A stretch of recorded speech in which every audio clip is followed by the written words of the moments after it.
بارگاہ رسالت معاذ صلی اللہ علیہ وسلم میں درود پاک کا ہدیہ پیش کریں۔ اللہم صلی علی سیدنا و مولانا محمد معدن الجود والکرم وآلہ واصحابہ الکرام وابنہ الکریم وبارک وسلم صلاة دائمة سرمدا ابدا۔ اللہ عز و جل قرآن عظیم میں ارشاد فرماتا ہے، بے شک تمہارے پاس ایک ایسا رسول آیا جس رسول کو تمہارا تکلیف میں پڑنا برداشت نہیں ہوتا۔ وہ رسول کی کیفیت یہ ہے کہ وہ تم سب کو تکلیف میں دیکھنا کبھی گوارا نہیں کرتے۔ حریص علیکم بالمؤمنین، اس رسول کی عادت یہ ہے کہ اگر انہیں سب سے زیادہ کسی چیز کی طلب ہے تو وہ صرف تمہارے ایمان کی، کہ تم ایمان والے ہو جاؤ۔ رؤوف الرحیم، نہایت ہی نرم دل اور شفقت کرنے والا رسول تمہارے درمیان آئے۔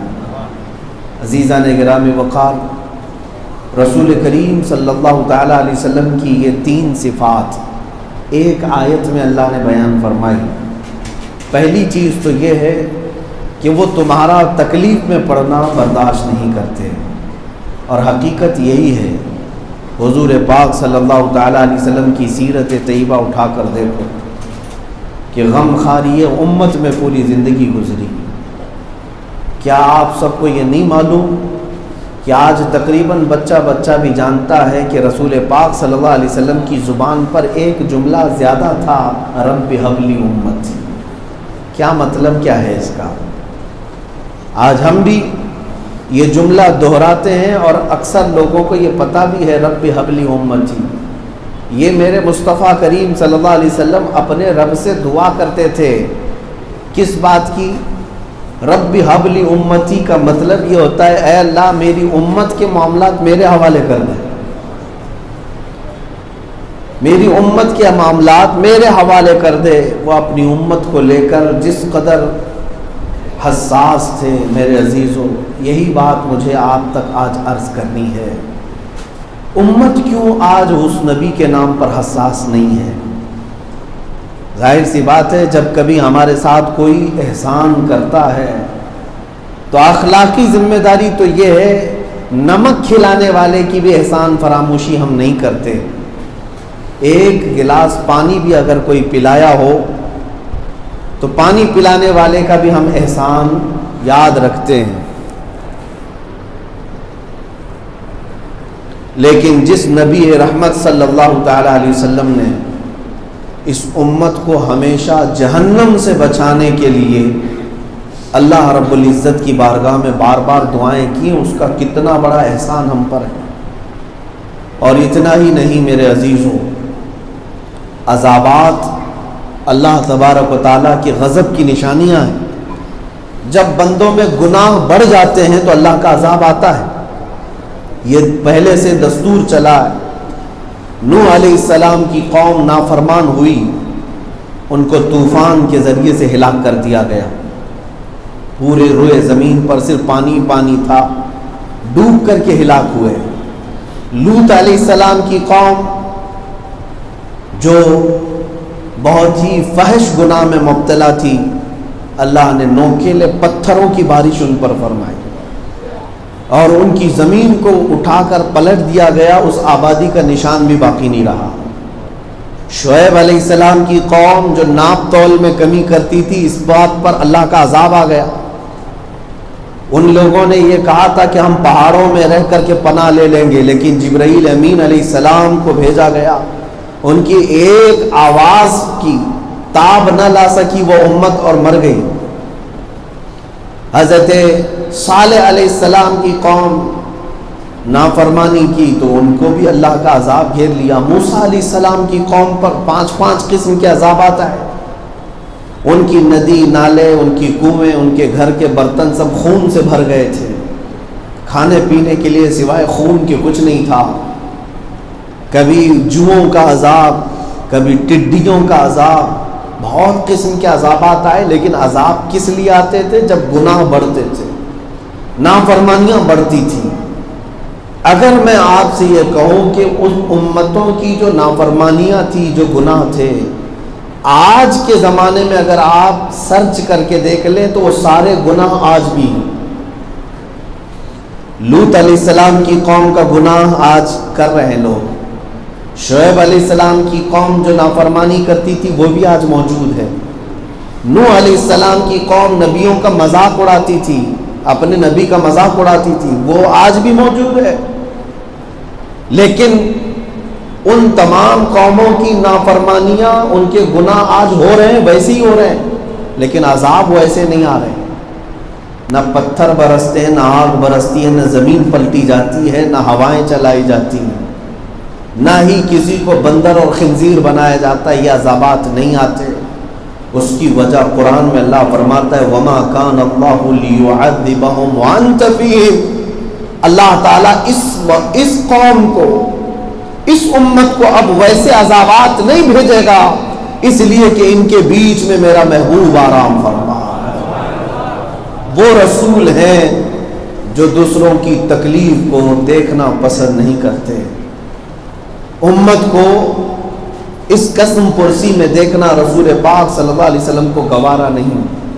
لیکن میرے عزیزو، اس بات کا ایک نتیجہ یہ بھی نکلتا ہے کہ جس رسول کو ہم سے اتنی محبت ہو کہ وہ معراج کی شب میں ہم غریبوں کو یاد کرے، اپنے سجدوں میں ہمیں یاد کرے، اپنی رقت انگیز دعاؤں میں ہمیں یاد کرے، تو کیا یہ امت پر حق نہیں بنتا کہ آج اپنے رسول کے ساتھ بھی وہ اتنی حساس ہو جائے، اپنے نبی پاک کے ساتھ اتنی محبت کرے؟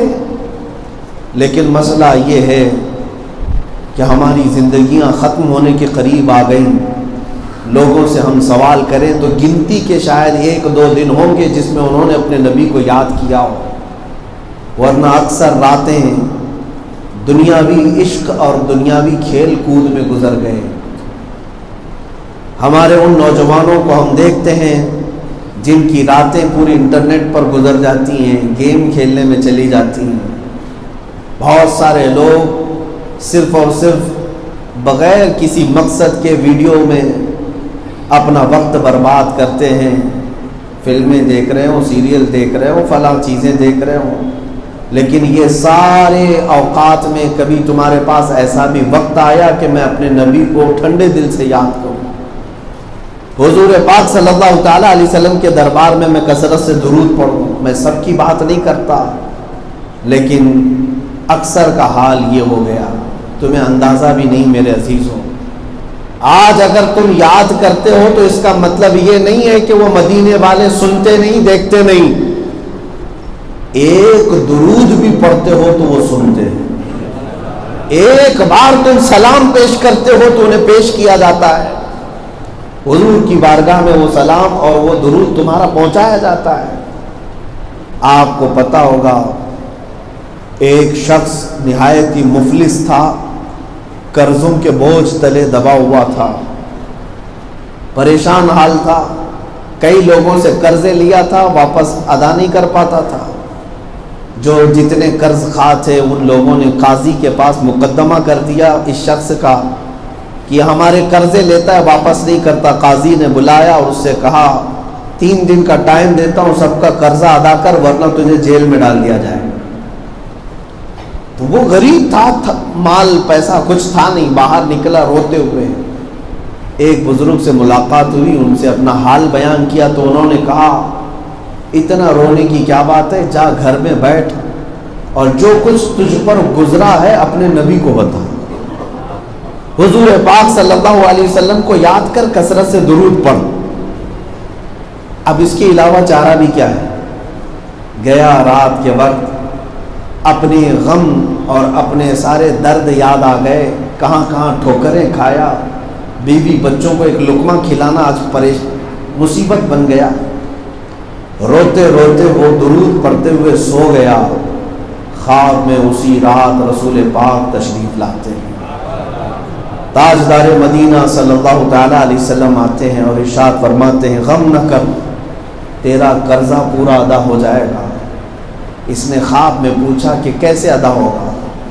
کہا کل شہر میں جانا، بادشاہ کا ایک وزیر ہے یا بادشاہ ہے، اس کے پاس جا کر یہ بات سنا دینا کہ تجھے ضرورت ہے وہ تجھے دے دے گا، جتنے مال کی ضرورت ہے وہ دے دے گا۔ اس نے کہا بادشاہ کا دربار بڑا ہے، مجھ جیسا غریب آدمی اور کہوں گا تو مجھے کیا دے پائے گا؟ حضور پاک صلی اللہ علیہ وسلم نے فرمایا وہ عام انسان نہیں ہے، اگر وہ تجھ سے پوچھے کہ تجھے رسول نے بھیجا ہے، کیا ہے تیرے پاس ثبوت، تو اس سے اتنا کہہ دینا کہ روزانہ رات کو تو 1000 بار حضور پر درود پڑھتا ہے، چھپ کر کے کسی کو بتائے بغیر، اور کل کی رات پڑھنا تو بھول گیا تھا اور سو گیا تھا۔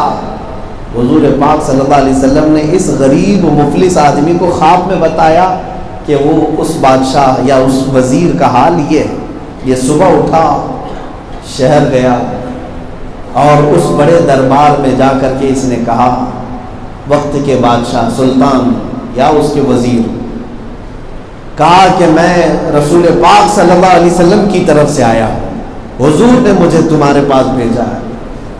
اس نے کہا میاں کتنی بڑی بڑی باتیں کر رہے ہو، مال کی ضرورت ہے تو لے لینا، یہ کیوں کہتے ہو کہ رسول اللہ نے بھیجا ہے؟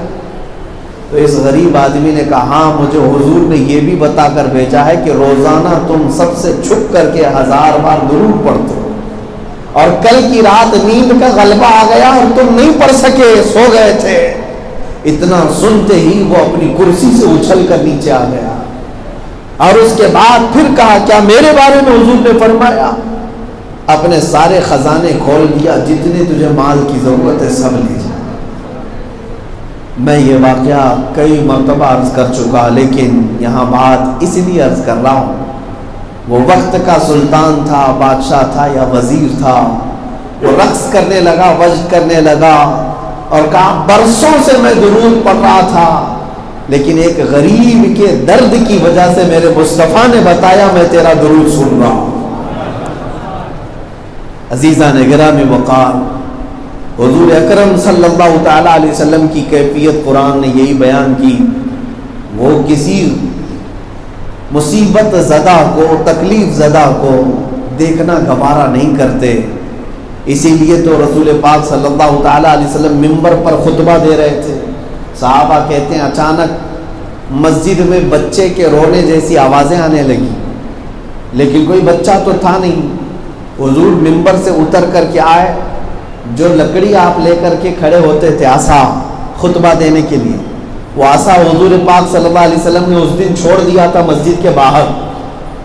منبر سے اتر کر کے اس لکڑی کے پاس گئے، اس لکڑی کو اٹھایا تو آواز بند ہو گئی، آواز بند ہو گئی۔ پھر حضور پاک صلی اللہ علیہ وسلم اس کو اپنے کانوں سے لگائے، سینے سے لگائے، پھر آئے خطبہ دیا۔ صحابہ نے پوچھا حضور یہ کیا تھا؟ حضور پاک صلی اللہ علیہ وسلم فرماتے ہیں جو آواز تم نے سنی یہ اس لکڑی کے رونے کی آواز تھی۔ کیوں رو رہی تھی؟ فرماتے ہیں کہ میرے جدائی کے غم میں رو رہی تھی، اب تک میں اس کو ہاتھ میں لیا کرتا تھا، آج میں منبر پر بغیر اس لکڑی کے کھڑا ہوا تو وہ میری جدائی کے غم میں رونے لگی، لیکن اس کا رونا مجھ کو دیکھا نہ گیا، میں خطبہ چھوڑ کر کے آ گیا۔ اب اندازہ کرو اگر لکڑی کا ایک تنا روئے تو وہ رسول بے قرار ہوتے ہیں، امت اگر اس رسول کو رو کر یاد کرے تو کیا وہ میرے مصطفیٰ مدد کے لیے نہیں تشریف لائیں گے؟ کیا وہ دستگیری نہیں فرمائیں گے؟ لیکن آج حالات ایسے ہو گئے میرے عزیزوں، ہر پریشانی اور ہر مصیبت کے وقت ہمارا حال تو یہ ہے کہ ہم مالداروں کے دروازے کھٹکھٹاتے ہیں، سورس والے، پیسے والے، تخت والے، تاج والے، ان کے پاس جانے کی کوشش کرتے ہیں، شاید یہ نیتا جی ہمارا مسئلہ حل کر دیں گے، فلاں کے پاس جاؤ یہ مسئلہ حل کر دیں گے۔ یہ ظاہری اسباب ٹھیک ہے، وسائل ٹھیک ہے دنیا کے لیے، لیکن اس پر تمہارا ڈیپینڈ ہو جانا، اس پر بھروسہ کر لینا کہ سارا کام اسی ایم ایل اے سے ہو جائے گا، اسی ایم پی سے ہو جائے گا، اسی کارپوریٹر سے ہو جائے گا، یہی تمہاری خام خیالی ہے۔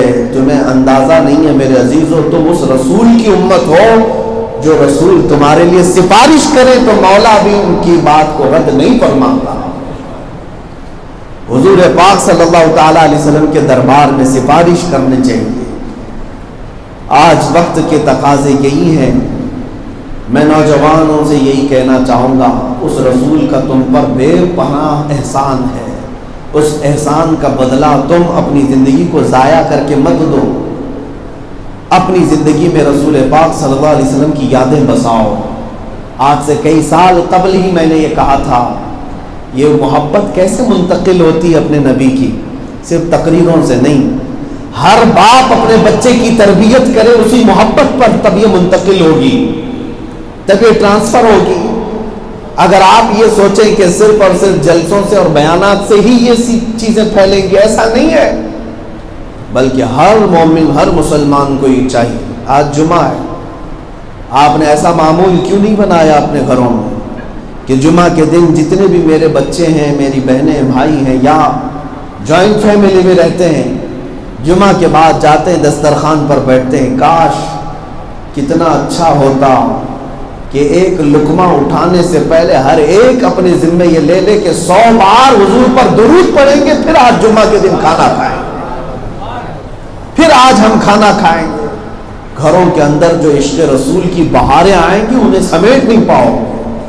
حضور اکرم صلی اللہ تعالی علیہ وسلم کی محبتوں کی جو بہاریں آئیں گی، آپ کو خود ایک انقلابی ماحول نظر آئے گا۔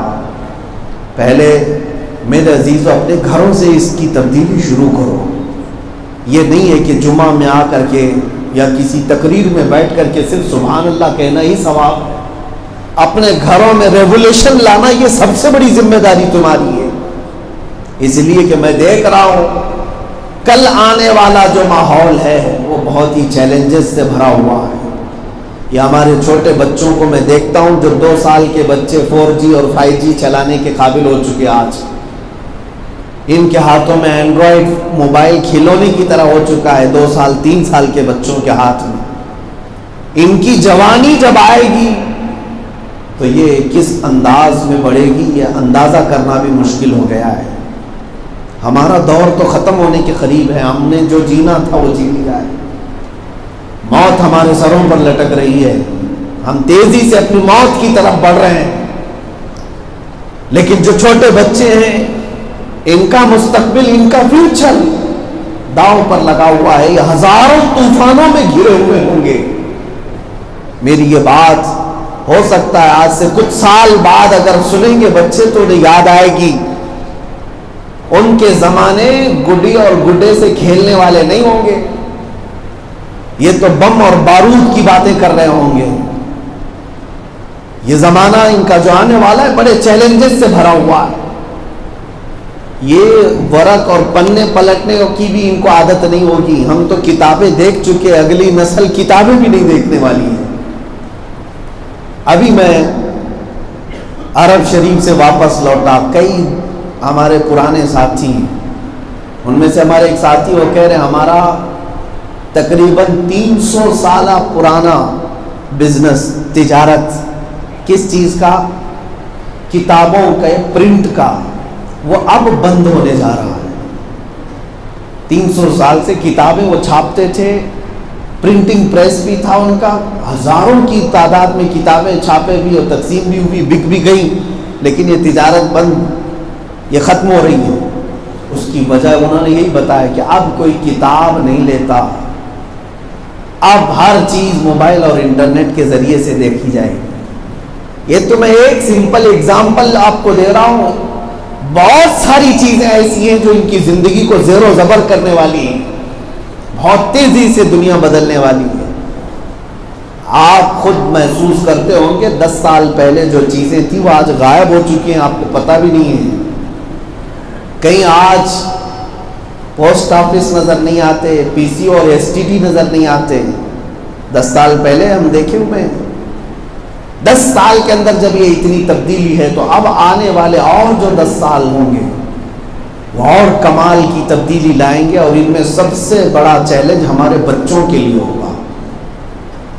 اب میں یہ سب باتیں کیوں کہہ رہا ہوں، آپ کو توجہ دیں، سنیں۔ یہ جو آنے والا ماحول ہے، ایک طرف ٹیکنالوجی کا زمانہ، اور ٹیکنالوجی اتنی بڑھ چکی ہو کہ ہر خواہش ان کے ہاتھ میں موجود ہے، گناہ کرنا چاہیں سب ان کے ہاتھ میں موجود ہے، سب کچھ بیٹھے ہوئے جگہ پر انہیں سب مل جائے گا.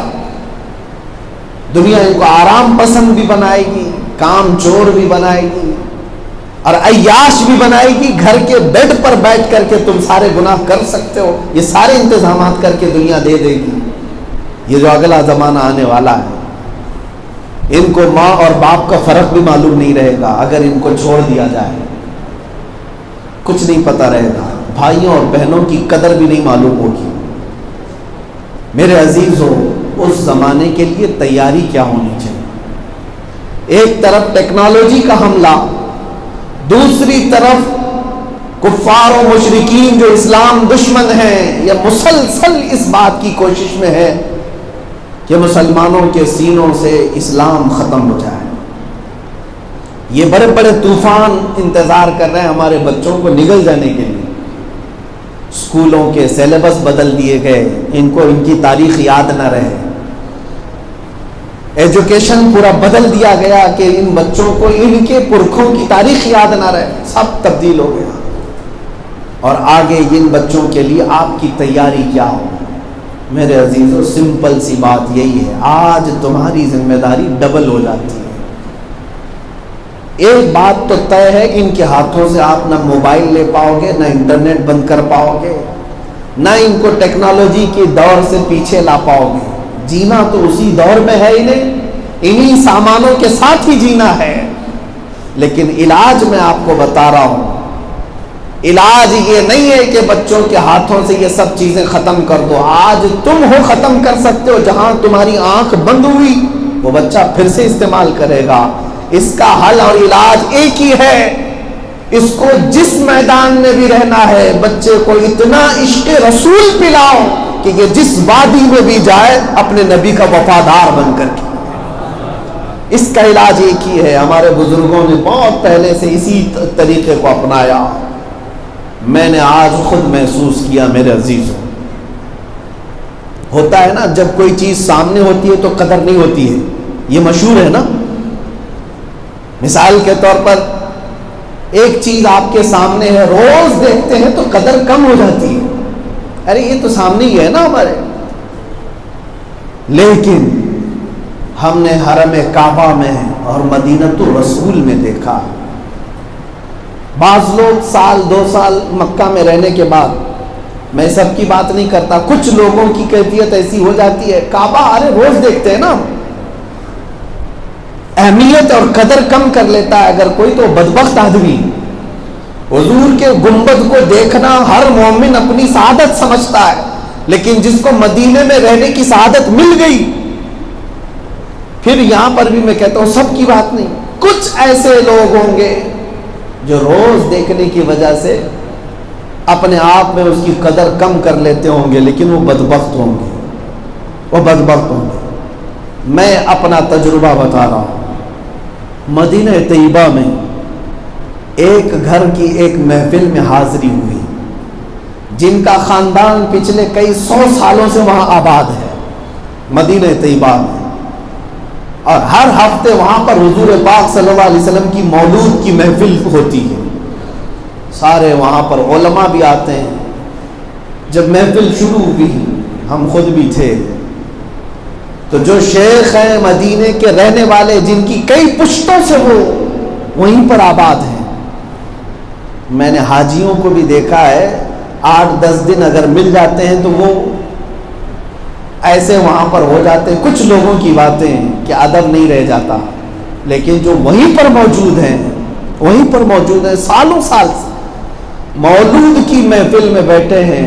گھر کے اندر کی بات کر رہا ہوں, حال میں.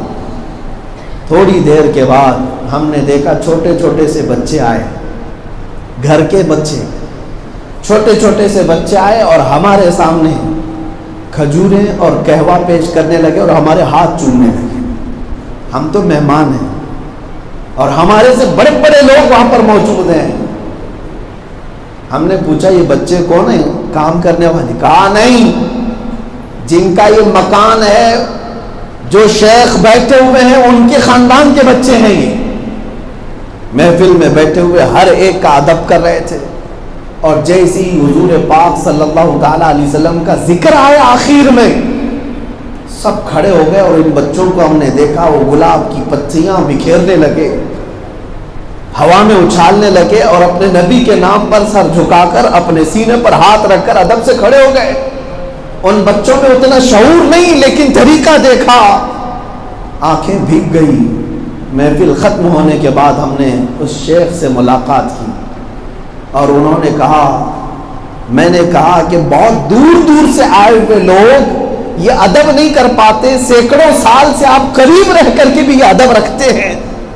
انہوں نے کہا ہمارے دادا ہم سے کہا کرتے تھے کہ بیٹا آنے والا زمانہ بہت سخت ہوگا، بہت ڈینجر ہوگا، اور ہر زمانے میں اگر تم فتنوں سے اور طوفانوں سے بچ سکتے ہو تو صرف ایک ذریعہ ہے، اپنے بچوں کو حضور کا ادب اور عشق اتنا پلاؤ ہر طوفان تمہارے سامنے آنے سے بھی کترائے گا اور تمہارا دین ہمیشہ محفوظ رہے گا۔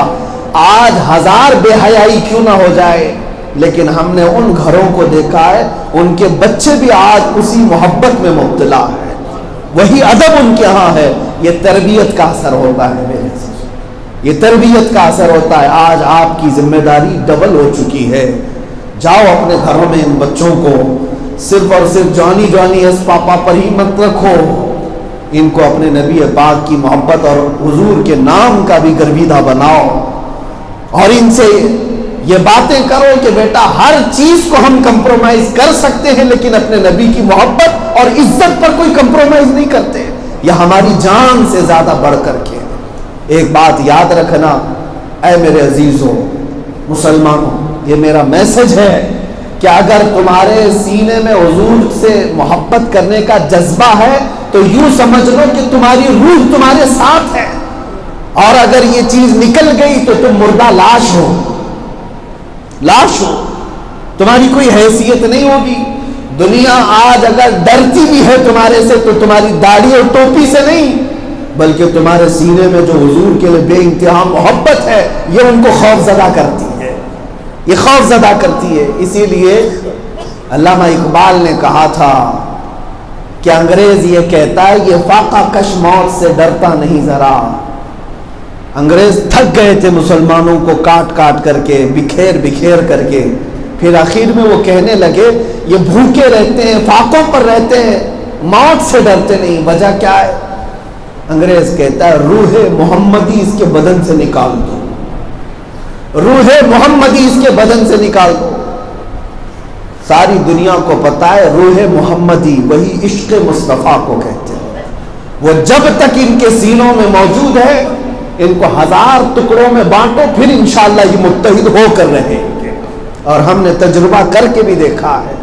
اسی لیے میری گفتگو کا خلاصہ یہی ہے، جو نہ بھولا ہم غریبوں کو رضا، یاد اس کی اپنی عادت کیجیے۔ اس رسول کریم صلی اللہ تعالی علیہ وسلم کے ساتھ وفا کرو۔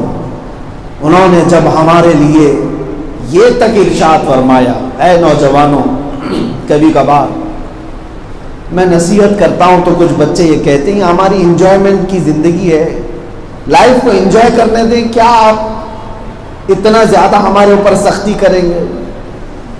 میرے عزیز بچے، کچھ لوگوں کو ایسا لگتا ہے کہ میری زندگی ہے، تم کو کیا تکلیف ہے، مجھے کرنے دو۔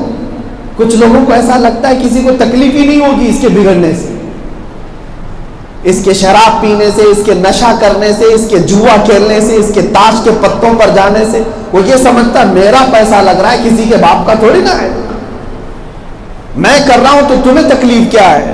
تمہیں اندازہ بھی نہیں تم سے بے پناہ محبت کرنے والی ذات بھی کوئی ہے۔ جب تم بڑے ہوگے اور تمہارا بچہ تمہاری آنکھوں کے سامنے بدکاری کرے گا تمہیں درد کا احساس ہوگا کہ میرے جگر کا ٹکڑا آج میرے سامنے برباد کیسے ہو رہا ہے۔ ماں باپ کو بھی تکلیف ہوتی ہے، بھائیوں بہنوں کو بھی تکلیف ہوتی ہے تمہارے بگڑنے سے، لیکن ان سب سے زیادہ ایک حدیث یہ ملتی ہے، میرے آقا صلی اللہ علیہ وسلم فرماتے ہیں اگر تمہارے پاؤں کے تلووں میں کانٹا بھی چبھ جائے، حضور فرماتے اس کا درد مجھے بھی ہوتا ہے۔ تمہارے تلووں میں کانٹا چبھے تو درد کا احساس اس تاجدار مدینہ کو ہوتا ہے۔ تو جب تم نشہ سے اپنے آپ کو برباد کر لو گے تو اس مدینے کے آقا کو کتنی اذیت دے رہے ہوں گے. ماں باپ تو روتے ہی ہیں, گھر بار تو ٹوٹتا ہی ہے, لیکن اس مدینے کے آقا پر کیا گزرتی ہوگی. اسی لیے تم نبی پاک صلی اللہ علیہ وسلم کو اپنے اعمال سے اذیت دینا چھوڑ دو. بلکہ حدیث پاک میں یہ بھی ہے, ہر جمعرات کو تمہارے اعمال حضور کے پاس پیش کیے جاتے ہیں, فرشتے لے جاتے ہیں, میرا بھی تمہارا بھی نام کے ساتھ بتاتے ہیں, آپ کی امت کا فلاں بن فلاں ہفتے بھر یہ کام کرتا رہا. جب فرشتے اپنے رسول کے پاس ہمارے اعمال سنا رہے ہوتے تو نبی پاک صلی اللہ تعالی علیہ وسلم پر کیا گزرے گی, اس کا کچھ تو خیال کیا جائے. اے نوجوانوں, عیش بہت ہو چکا, موت تمہارے قریب ہے. ہم نے جوانوں کے بھی جنازے جاتے دیکھے. اللہ کا غضب ہوتا ہے تو توبہ کی توفیق بھی نہیں ملتی. ایسے حادثے آتے ہیں کہ زبان بند ہو جاتی ہے, کلمہ پڑھنے کی بھی توفیق نہیں ملتی. اس لیے آج وقت ہے تمہارے پاس, اپنے جسم کو دیکھو صحیح سلامت ہو. اللہ نے تمہارے ہاتھ بھی صحیح رکھے, پیر بھی صحیح رکھے, جسم بھی صحیح رکھا ہے, آنکھوں سے دیکھ رہے ہو, کانوں سے سن رہے ہو, زبان بول رہی ہے, سب کچھ تو تمہارے پاس اللہ نے اچھا دیا ہے. اس وقت کے آنے سے پہلے جب تم سب چیزوں سے معذور ہو جاؤ گے, ہو سکتا ہے کوئی ایسا وقت آ جائے کہ تم 1000 بار کوشش کرو گے کہ ایک سجدہ کر لوں, لیکن سر نہیں اٹھا پاؤ گے, سر نہیں اٹھا پاؤ گے. میں نے ایسے لوگوں کو دیکھا بھی ہے بستر پر. اس لیے آج جوانی اللہ نے عطا کی ہے تو اس کو غنیمت جانو اور اس وقت کی تیاری کرو. دنیا دار العمل ہے, سب کو پتا ہے, ہمیشہ یہاں رہ نہیں پائیں گے. کروڑوں کما کر کے بھی کوئی اپنی زندگی کو یہاں بچا نہیں پائے گا, سب کو پتا ہے. آپ کو پتا ہے آج سے 4-6 سال پہلے کی بات, دنیا کا ایک بہت بڑی کمپنی کا مالک, اس کے متعلق میں پڑھ رہا تھا, کوریا کا رہنے والا, وہ ایسا شخص تھا جو حکومتوں کو بھی بدل دیتا تھا اگر اس کے مزاج کے مطابق نہ ہو, اتنا پیسہ والا. لیکن اچانک یہ 2014 یا 15 کی بات ہے, کوما میں چلا گیا. کوئی بیماری ایسی آئی, اس کا بیٹا زندہ تھا. ڈیلی ایڈورٹائز پوری دنیا کے ڈاکٹروں کو پر گھنٹہ 100 کروڑ روپے دیں گے میرے باپ کو ایک لقمہ کھانے کے قابل کوئی ڈاکٹر بنا دے. 1 گھنٹے میں 100 کروڑ دینے کو تیار تھا. دنیا کے ہزاروں ڈاکٹروں نے علاج کر کے اپنے اپنے تجربے پیش کیے, لیکن وہ 4 سال تک بستر پر ایسا پڑا رہا کہ روٹی کا ایک لقمہ چبانے کے قابل نہیں ہو سکا. پیٹ کو پھاڑ کر کے وہیں سے لکوڈ دیتے گئے. 4 سال میں کئی 100 کروڑ اس مردہ لاش پر خرچہ کرنے کے بعد ڈاکٹروں نے ہاتھ اٹھا دیا کہ اب ہم اس کی اب سانسیں بھی روک نہیں سکیں گے, ختم ہو چکی. جس کے پاس بے پناہ دولت ہے وہ خرچ کر سکتا تھا, لیکن ایک سانس نہیں خرید سکتا کوئی یہاں پر. اور اگر رب تبارک و تعالیٰ چاہے تو تمہاری زبان بند ہو جائے تو ساری دنیا مل کر کے روٹی کا ایک ٹکڑا تمہارے حلق میں نہیں ڈال سکے گی. ہم بے بس ہیں, مجبور ہیں. اس لیے عیاشی تمہیں زیب نہیں دیتی. تم دنیا داروں کو دیکھ کر کے یہ مت سمجھ لینا کہ وہ لوگ تو عیش کرتے ہیں, ننگے ناچتے ہیں, شراب پیتے ہیں. میرے عزیزو, وہ جہنمی تمہارے آئیڈیل نہیں. تمہیں اگر دیکھنا ہے تو مصطفیٰ کے صحابہ کو دیکھو, نبی پاک صلی اللہ علیہ وسلم کے غلاموں کو دیکھو. اصل ہماری زندگی شروع ہوگی تو ہماری موت کے بعد.